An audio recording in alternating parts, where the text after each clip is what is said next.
오늘 부활주일 예배에 우리에게 은혜 주실 하나님 말씀은 요한복음 20장 19에서 23절입니다.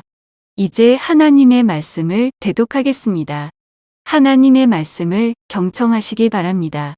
이날 곧 안식 후 첫날 저녁 때에 제자들이 유대인들을 두려워하여 모인 곳의 문들을 닫았더니 예수께서 오사 가운데 서서 이르시되 너희에게 평강이 있을지어다. 이 말씀을 하시고 손과 옆구리를 보이시니 제자들이 주를 보고 기뻐하더라. 예수께서 또 이르시되 너희에게 평강이 있을지어다. 아버지께서 나를 보내신 것 같이 나도 너희를 보내노라. 이 말씀을 하시고 그들을 향하사 숨을 내쉬며 이르시되 성령을 받으라. 너희가 누구의 죄든지 사하면 사하여질 것이요 누구의 죄든지 그대로 두면 그대로 있으리라 하시니라.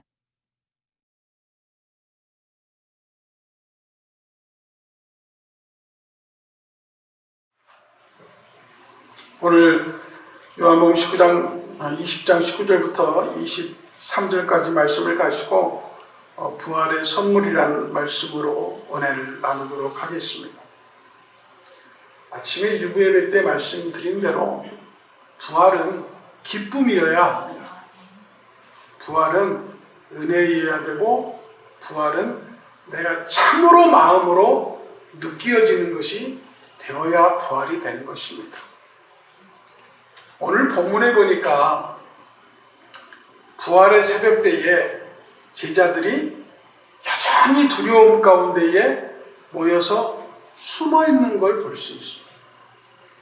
이 상황에서 우리가 보는 믿음의 반응은 뭐냐면은 믿음이 동원되어질 때에 그 신앙이 동원되어질 때에 우리에게 주어지지 않는 몇몇 가지들을 보면서 왜 예수님의 부활이 중요한 것이며 단지 죽음에서 첫 번째 열매가 되신 예수 그리스도의 부활이 그냥 믿는 개신교들에게 크리스찬들에게 부활이라는 의미가 어떠한 의미로 다가오느냐가 더 중요하게 생각되어진 요즘 시대에 부활을 통하여 예수님은 우리에게 말씀하시는 몇 가지가 있는 것을 우리가 망각하고 있다는 것을 깨닫게 되었습니다.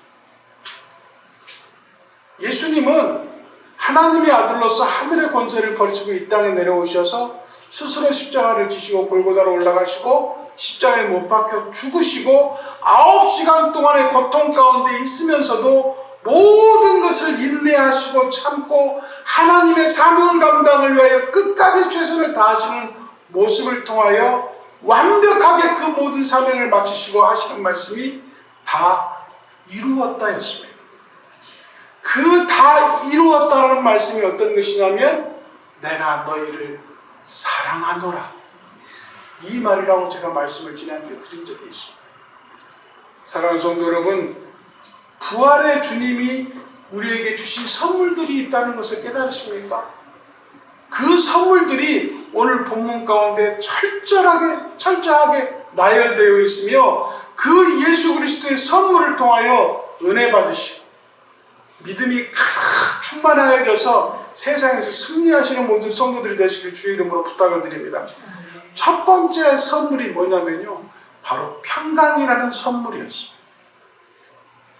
본문에서 나오는 21절 말씀에 또 19절 말씀에 너희에게 평강이 있을지어다, 19절 말씀과 21절 말씀에 또 평강이 있을지어다 라는 말씀을 통해서 무엇을 살펴봐야 되냐면요, 이 예수 그리스도가 새벽에 예수의 제자들이 다 모여서 덜덜 떨고 있는 이유가 뭐였습니까? 유대인들이 두렵다고 했어요. 그 유대인들이 왜 두려웠냐면 자기들이 믿던 예수님이 십자가에 못 박혀 죽여버렸거든요. 그리고 그를 추종하는 추종자들을 찾아내고 있는 관계거든요. 잡히면 자기도 예수님처럼 십자가에 못 박혀 죽을 줄 알고 벌벌 떨고 있는 상황인 것이거든요. 신앙에서 믿음보다 앞세워지는 게 뭡니까? 내 걱정이고 내 근심이고 내가 세상을 살아가는 여러 가지 현실적인 문제가 믿음보다 더 앞세워져서 사실은 믿음이 그것을 방어하고 밀어내고 주님의 영광만 가득 차기를 이끌어내야 되는 그 믿음이 동원되지 않고 있는 게 우리 현실이잖아요. 내 환경이 어려운 것, 내가 힘든 것, 내가 고통스러운 것, 내가 어려운 것이 더 먼저 앞세워지잖아요. 오히려 신앙이 내가 해결받을 것이 해결되지 않으면 예수님을 참으로 영접하지 못한 게 우리 현실이잖아요. 내가 아픈 것이 먼저고 그 아픈 것이 해결되면 주님을 찾는 게 우리이잖아요. 그건 아니라는 거예요. 오늘 본문에 나오는 닫다라는 이 말이 성경 원문에 보니까 끌레이오라는 말로 되어 있어요. 이게 뭐냐면 수동형으로 되어 있는 닫음이라는 거예요. 그게 무슨 말이냐면 문이 자동으로 닫히는 문이 아니에요. 사람이 들어가면 문이 닫히고 사람이 나가려고 문이 열리는 게 아니라 누군가가 그 문을 단단히 잠그어서 아무도 들어오지도 나가지도 못하게 하는 상태의 닫음을 얘기합니다. 클레이오. 우리가 혹시 클레이오 아닐까요? 죄송한 말씀으로 주일날 올 때만 문 열어놓고 교회를 나서기만 하면 문을 닫고 또 세상에서 내 힘으로 살고 내 걱정으로 살고 내 근심으로 하는 클레이오한 그런 문이 아닐까요? 여전히 주님께서 문 밖에서 문을 두드리시며 나다, 내가 왔다, 문을 열으라고 두드리신 예수님의 그 손동작, 그 똑똑똑 소리를 듣지 못하는 게 우리의 신앙 아닐까요? 예수님의 죽음을 목격한 제자들이 유대인들이 자기들을 찾아내 죽일까봐 문을 걸어 잠그고 끙끙거리며 벌벌 떨고 있는 가운데에 예수님이 나타나서 처음 하시는 말, 너희에게 평강이 있을지어다. 그리고 예수님께서 제자들에게 내가 하나님께 보냄을 받은 바와 같이 내가 너희를 다시 보내노라 말씀하시면서 너희에게 평강이 있을지어다라고 말씀을 하십니다. 요한복음 14장 27절에 말씀하시길 평안을 너희에게 끼치노니 곧 나의 평안을 너희에게 주노라. 내가 너희에게 주는 것은 세상이 주는 것 같이 아니하니라. 너희는 마음에 근심도 말고 두려워하지도 말라라고 하시는 이 평강인 것입니다. 그러면 19절에 나타난 평강과 21절에 나타난 평강이 뭐가 다른지 아세요? 첫 번째 평강은 이런 평강입니다. 예수님의 제자들이 예수님을 어떻게 했습니까? 배신하고 배반하고 주 앞에 죄를 지은 자들이었습니다. 세상의 유대인들이 무서워서 벌벌 떨고 있는 그들에게 또 한 가지의 두려움이 뭐냐면 내가 예수님을 배반했구나. 내가 예수님을 배신했구나.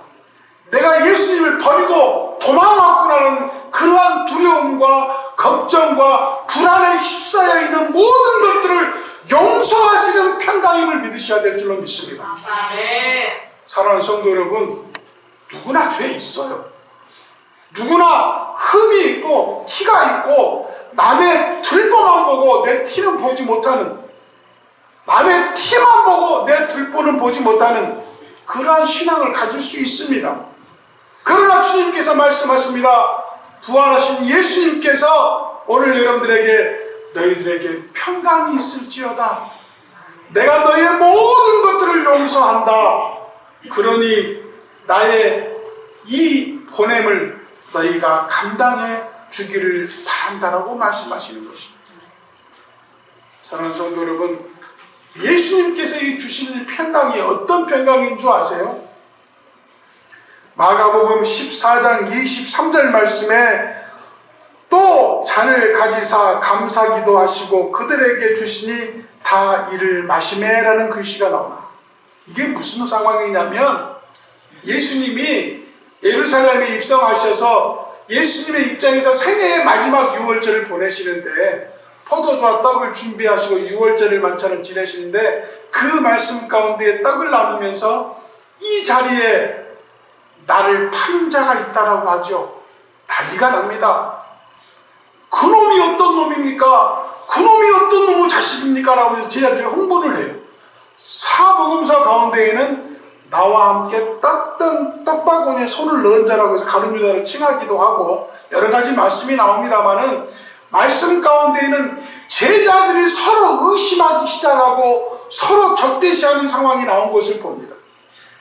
어떻게 보면 이건 사람으로서 있을 수 없는 환경이에요. 뭐냐면 분명히 나를 배신하고 나를 죽이려고 죽음 가운데 몰아넣는 가룟 유다가 있어요. 그리고 그 일이 있은 얼마 후에 베드로는 예수님을 절대 모른다고 3번을 부인을 합니다. 그리고 예수님의 죽음 앞에 제자들은 뿔뿔이 흩어져 버리고 도망가 버리고 어느 한 집에 모여 문을 철저하게 잠근 상태에서 숨어있는 제자들입니다.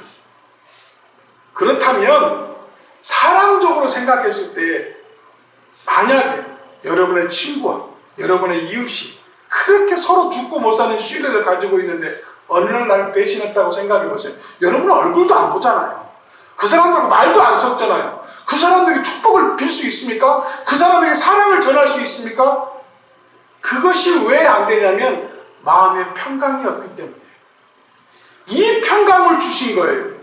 예수님은 이 평강이 있었기 때문에 나를 배반하는 자와 나를 부인하는 자와 나를 버리고 떠날 이 제자들에게 마지막 6월절의 만찬을 하신 겁니다. 예수님의 이 평강이 있었기 때문에 배신자를 앞두고 두고 같이 빵을 먹으며 배신자를 앞에 놔두고 같이 잔을 마시며 6월절을 지내는 이 예수님의 모습은 어떻게 보면 인간적으로 참혹하고 너무 위험한 상황을 만들고 계시는 상황이에요. 사람적으로 생각할 때 가룟 유다의 빵을 때리고 베드로의 등짝을 후리고 제자들에게 나무라면서 너희들이 나를 배신한다, 너희들이 나를 배신한다라고 하면서 호통치며 난리를 쳐야 할 상황에 이것은 내 몸이니 이거를 먹고 나를 기억해라.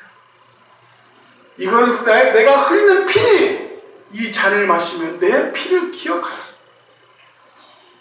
이게 가능한 6월절의 행사겠어요? 몽둥이 찜질을 하고 욕짓거리를 하며 비판하고 비난하는 예수님을 볼 수밖에 없는 이 사람들의 시각인 거예요. 이렇게 할 수 있는 이유가 그 하나님이 주신 그 사명 감당을 위하여 평안하고 오로지 하나님의 사명을 감당하기 위한 그 평화와 평강이 있었기 때문에 십자가를 지고 오르셨던 예수님이 그 주시는 평강을 여러분도 선물로 받으심을 믿으셔야 될 줄로 믿습니다. 두려워하지 마세요. 무서워하지 마세요. 힘들어하지 마세요. 여러분의 힘듦은 예수님께서 이미 십자가를 지고 올라가고 계십니다. 여러분의 아픔은 매 맞음으로 그 모든 고통을 당하셨다고 말씀하십니다. 그리고 물과 피를 다 쏟으며 너희를 구속하였으며 하늘의 모든 터를 마련하고 집을 마련했다고 여러분들에게 말씀해주고 계십니다. 사랑하는 성도 여러분, 예수님의 평강을 통하여 주님이 주시는 그 사랑과 은혜가 넘치시는 모든 성도님들이 되시기를 주의 이름으로 축복합니다. 두 번째 선물을 주셨는데 예수님께서 말씀하시길 21절에 아버지께서 나를 보내신 것 같이 내가 이제 너희를 보낸다. 그리고 하시는 말씀이 너희가 죄를 사하면 그 죄가 사하여질 것이고 너희가 죄를 사하지 않으면 그 죄가 그대로 있게 된다라고 말씀을 하고 계시는데 이것을 직역적으로 설명을 하면 이런 말씀이 됩니다. 내가 생각하는 염려, 내가 생각하는 걱정, 내가 앓고 있는 고통, 내가 당하고 있는 환난이 주 예수 그리스도의 이름으로 믿음으로 나가는 자에게 없어지는 축복이 있을 줄로 믿습니다. 이게 무슨 말이냐면 사도 바울이 성경에서 지난번 설교에서 말씀드렸습니다. 육체에 가시가 있었잖아요. 그게 간질병인지 어떤 병인지는 정확하게 구분이 되어 있지 않지만 그 모든 질병을 위해서 기도한 사울이 나중에 그 병을 통하여 나음을 입었다라고 고백되지 아니하고 어떻게 나음을 입었다고 설명이 되었습니까? 그 후로 3번 기도한 이후로 단 한 번의 육체의 구원을 위해서 기도한 적이 없다는 거예요. 그게 무슨 말이냐? 믿고 나음을 입은 바를 믿음으로 그 모든 것이 해결되었음을 성경을 통해서 발견할 수 있는 것입니다. 사랑하는 성도 여러분, 직분이라는 것이 꼭 누군가 임명장을 주고 어떤 큰 재단이나 기관에서 명령을 내려야 직분을 받는 게 아님을 아셔야 됩니다. 교회 기관이 주는 직분은요, 어떻게 보면 세상적인 명예요, 권세가 될 수 있어요. 그러나 우리 믿는 자들에게 직분은 하나님의 명령일 수밖에 없습니다. 하나님의 명령은 예수 그리스도의 모든 뜻을 이곳에서 밝혀주고 계시는 것이죠. 요한복음 17장 18절 말씀에 아버지께서 나를 세상에 보내신 것 같이 나도 그들을 세상에 보내었고 라는 말씀을 통해서 예수님께서 우리를 세상에 보내면 세상을 구원하기 위함이요, 세상을 구원하기 위함은 나의 모든 가족과 형제 자매가 구원받기를 원하시는 하나님의 뜻이 담겨 있음을 알 수가 있습니다. 이 구원의 역사가 쉽게 설명하면 이런 걸 것 같아요. 끝없는 사막을 걸어가는데 이 걸어가는 과정에 오아시스를 만났어요. 몸의 모든 갈증과 심령의 갈증을 해결하며 그 물을 마음껏 마시고 수통에 물을 가득 채우고 다시 길을 떠난 내가 한참을 가다가 또 다른 목마른 자를 만났는데 그 목마른 자에게 오아시스의 위치를 알려주지 않은 것은 뭡니까? 살인입니다. 살인과 같은 것입니다. 우리의 구원의 역사, 우리 구원의 활동은 이러한 것입니다. 하나님이, 예수님이 나를 세상에 보내심은 이 구원의 역사가 이어지도록 내가 예수님을 위해서 일해야 됨을 분명히 말씀해주고 있는 것입니다. 민수기 18장 7절에 말씀하시기를 분명히 나는 우리에게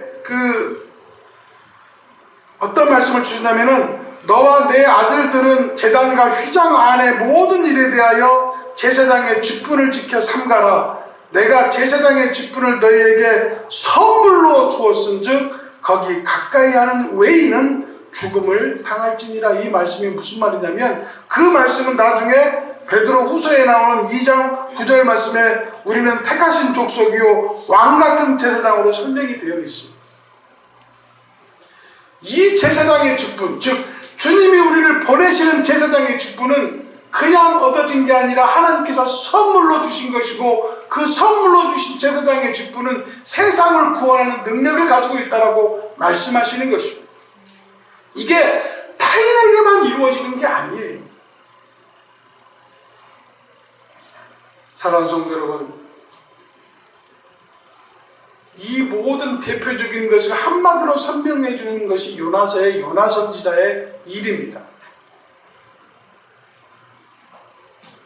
아수르의 수도였던 니느웨가 회개하지 않으면 40일 후에 멸망을 받는데 회개하도록 명령을 받고 니느웨로 가야 될 요나가 세상에도 싫고 아수르는 이스라엘의 적이었고 늘 괴롭히는 민족이었기 때문에 차라리 멸문지화 당하고 죽기를 바라는 마음으로 다시스로 도망가잖아요.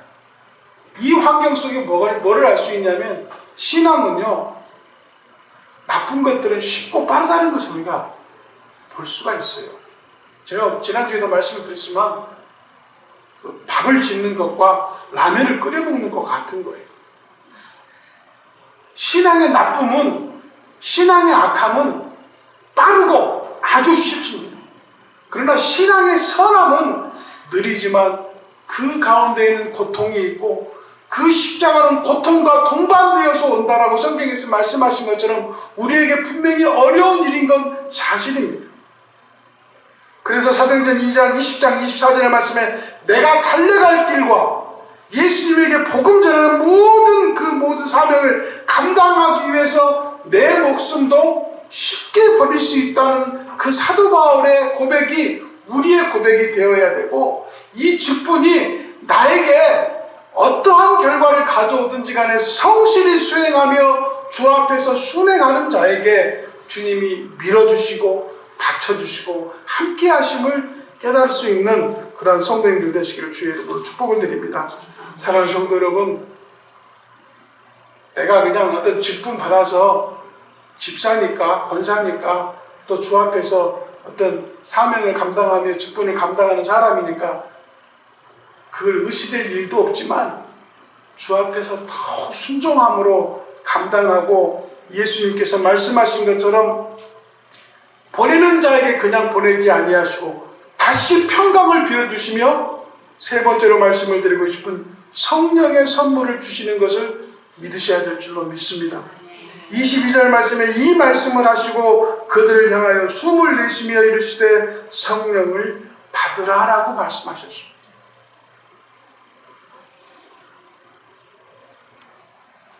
오늘은 부활주일입니다. 부활주일에 부활하신 예수님을 만나서 축하와 영광과 감사로 기뻐하는 거, 좋습니다. 또한 이 부활 사건을 통해서 예수님과의 나의 관계가 확실히 주님이 나를 위해서 부활하시고 나를 위해 다시 사셨구나는 확인이 되신다고 한다고 하면 주님께서 주신 명령, 직분 감당 하시는 축복받은 깨닫는 성도들이 되시기를 주의 이름으로 부탁을 드립니다. 왜 그러냐 하면요, 이 말씀 후에 어떤 일이 일어납니까? 주님이 용서함을 위해 너에게 평강이 있을지어다. 그리고 직분 감당하고 이 명령을 수행하기 위해서 힘을 주고자 평강이 있을지어다 하시고 성령님까지 축복하여 주셨는데 그 후에 예수 그리스도의 제자들의 행동은 뭐였습니까? 다시 고기 잡으러 갔습니다. 그게 무슨 말이냐면 모든 은혜와 구원이 끝난 다음에 사람의 생각이 바뀌었다는 거예요. 스스로 결정하고 자기를 다시 구렁텅이로 몰아넣은 거예요. 부활하신 예수님은 부활하고 영광스럽게 하늘에 오르시면 그것이 끝일 수도 있었을 거예요. 그러나 살아나시어 가장 사랑했던 제자들에게 나타나시고 평강이 있을지어다. 내가 하나님께 보냄을 받은 것 같이 내가 너희를 이제 보낸다. 평강이 있을지어다. 그리고 성령을 받아라. 이 성령의 인도하심에 따라 너희가 주의 일을 하면 된다라고 하셨는데 그 모든 축복과 은혜를 다 받고 어디 갔어요? 고기 잡으러 갔습니다. 우리의 신앙이 그렇게 돼서는 안 되는 것입니다. 그 후에 말씀은 잘 아시죠? 고기 잡는 제자들을 다시 예수님은 찾아오십니다. 이제 올라가시기 전에 찾아와서 예수님이 준비한 게 뭐였습니까? 조반이었어요. 떡을 구우시고 고기도 구워 놓으셨어요. 그리고 제자들에게 153마리의 물고기 중에 몇 마리를 가져오라고까지 말씀을 하십니다. 그리고 하시는 말씀이 있죠. 내 양을 먹이라. 내 양을 치라. 내 양을 먹이라. 이 말씀은 내가 하나님이 나를 보내신 것 같이 내가 너희를 보내니 이 복음을 많은 사람들에게 전하여라 이 말씀입니다. 이 양이라는 주제가 뭐였어요? 이 양이는 목자 없이 헤매는 불쌍한 양들을 이야기하는 것이었습니다. 사랑하는 성도 여러분, 분명히 깨달으셔야 될 것은 우리가 예수님의 손을 만지고 발을 만지고 옆구리를 만지며 우리가 가지고 있는 모든 이 사건 가운데에 증인이 되었다고 느끼신다고 하면 이 부활의 기쁨을 통하여 박수를 치며 하나님께 영광 돌리고 그 하나님을, 그 예수 그리스도의 사랑을 전파하시는 사역자가 되셔야 된다는 것입니다. 왜냐하면 우리는 그 보냄을 받은 것까지가 아니라 그 보냄을 위하여 성령님까지 축복으로 선물을 주셨다고 했잖아요. 그러면 역으로 얘기하면 우리가 복음을 전하지 않는 것은 하나님의 명령에 불순종하는 것이요, 하나님의 소명에 거부하는 것이요, 하나님 말씀에 순종하지 않는 것이 되는 것입니다. 사랑하는 성도 여러분, 결론적으로 말씀을 드리겠습니다. 오늘 부활절을 통하여 부활하신 예수님을 축하하고 감사하며 영광 돌리는 부활절 예배를 드리고 있습니다. 우리 부활절 맞이해서 부활의 선물을 통하여 우리 삶 속에 주님의 은혜와 사랑이 넘치시기를 축복하고, 주님의 부활을 통해서 꼭 사람의 확신을 가지고 주 앞에서 비겁하거나 소심하거나 나약한 마음으로 예수님을 부인하거나 저주하거나 예수님을 피하여 도망가거나 숨는 성도가 아니라 스스로 어두움과 빛을 나누어 생각해 볼 때에 어두움은 물리칠 수밖에 없는 이유가 뭐냐면, 우리는 빛이라고 했고 소금이라고 했는데 어둠이라는 것은 빛이 드러나는 순간 사라지게 되어 있는 것이기 때문에 우리 속에 나오는 불안함, 우리 속에 있는 근심, 우리 속에 있는 어려움들은 예수 그리스도의 말씀으로 물리칠 수 있는 것이고, 나의 나약함과 나의 부끄러움과 나의 죄들을 주의 이름으로 물리쳐서 주 예수 그리스도의 빛이 항상 내 속에 살아있을 수 있도록 하는 것이 부활의 생명을 받은 성도 여러분들의 신앙의 행위가 되어야 될 줄로 믿습니다. 지난번에 말씀을 드린 대로 말씀을 묵상하다 이 뜻은 헬라어로 하가, 묵상하다 하가 이 뜻인데, 이 하가의 뜻은 맹수가 먹이를 앞에 놔두고 으르렁거린 것과 같다라고 성경에서 기록됐다라고 설명해 드린 설교가 기억이 나는데, 이 말씀을 드리는 이유는 뭐냐면, 오늘 부활절 끝나면 다음 주는 그냥 평범한 주일이잖아요. 그러나 사랑하는 성도 여러분, 우리에게 어려움이 있을 때마다, 우리에게 시련이 닥칠 때마다 주님은 나의 어려움과 시련을 짊어지시고 십자가에 또 오르시고 또 다시 부활하시어 생명으로 나에게 평강을 주시고 나를 보내어 주시며 성령까지 축복하시며 나를 세우시려고 오늘도 부활하시는 예수님을 만나시기를 주의 이름으로 부탁을 드립니다. 참으로 그 부활하신 예수님이 나와 함께하고 있음을 깨달으시기를 주의 이름으로 부탁을 드립니다. 그게 진정한 부활 아니겠어요? 3월 3일, 오늘 2024년 3월 31일이 부활주일이 아니라 나에게 있어서는 내일도 부활주일이고 모레도 부활주일이고 영원히 함께 하시는 그 아브라함과 이삭과 야곱의 하나님이 살아있는 나와 함께 하시는 그 부활의 주님을 만나는 내일이 부활인 모든 성도들이 되시고, 성령님의 인도하심을 따라서 늘 승리하는 부활하시는 예수님을 으르렁거림으로 말씀을 통해서 만나시고 늘 말씀을 묵상하시며 부활하시는 예수님을 만나시는 성도님들이 되시기를 예수님의 이름으로 축복하고 기도합니다. 모든 성도들이 신앙의 부활, 믿음의 부활, 가족의 부활, 내 삶의 모든 것들이 예수 그리스도의 이름으로 부활되어지는 축복이 있으시기를 예수님의 이름으로 축복하고 기도합니다.